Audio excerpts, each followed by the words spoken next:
Apple, Samsung. When you hear these brands, a lot of different feelings and emotions come up depending on the people you talk to and their experience with these brands. What makes someone choose Nike? Why not choose Adidas? The truth of the matter is, brand and marketing matters. Branding helps distinguish a company from its competitors and gives it a unique advantage in the marketplace. Nowadays, branding is essential and critical to business success. Hi, my name is Faizan Yunus, and I will be reviewing a book called Branding a Business by James Hammond. In this book, the author emphasizes the idea that branding is essential to business success and can be a difference between a success or failure of a company.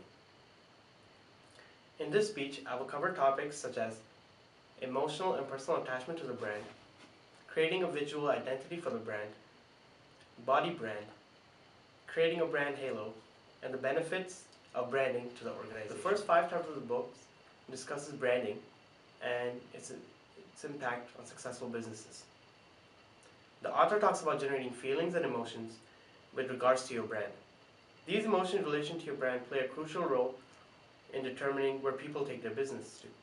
If one's brand is perceived to be of low quality, then people will take their business to a brand that is perceived of high quality and standards. These perceptions and emotions can make or break a brand. It is important to associate positive emotions with your brand in order to gain and maintain customer base in a competitive marketplace. This idea of attaching positive emotion with your brand is similar to the concept that we discussed in class regarding branding and how customers choose which organization to give their business to.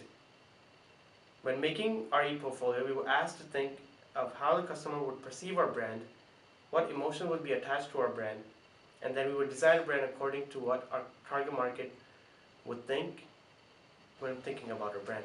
The author goes on further by emphasizing how the visual brand identity must align with the emotional perception of the brand. The values, when aligned together, should enable one to create a brand that is both relevant to the business and conveys the intended message to the public.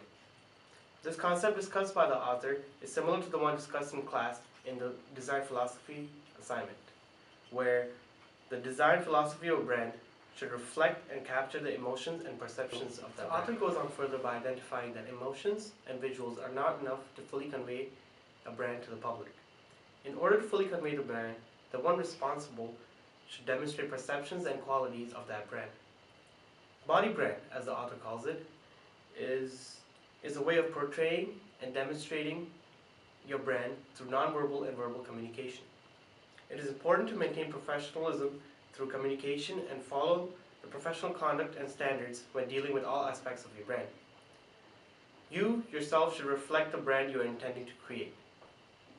The concept is similar to the one discussed in class when we were making an e-portfolio. We had to portray our brand through written communication. Although the body brand concept applies to verbal communication, the ideas discussed are similar in both. Maintaining professional conduct and portraying your brand through actions and communication. Brand halo is a concept discussed by the author in the next 4 chapters. Brand halo refers to the concept that good-looking people tend to be perceived as intelligent, more successful, and more popular. It is important to create a brand halo in order to establish a successful brand image. Near the end, the author talks about the benefits that branding creates for companies. The author talks about how branding creates increased sales, maximum exposure of the brand, and long-term loyal customers. The benefits of branding in this book are similar to the ones that were discussed in class.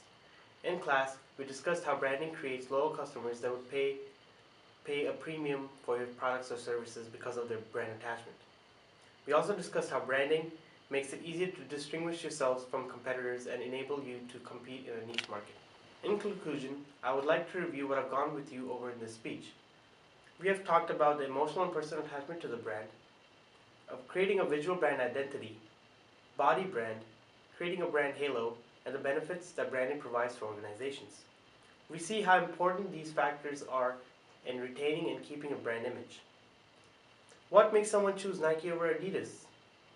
We have learned that brand and marketing matters, along with the emotions and perceptions of people that help shape the brand and give it a unique identity.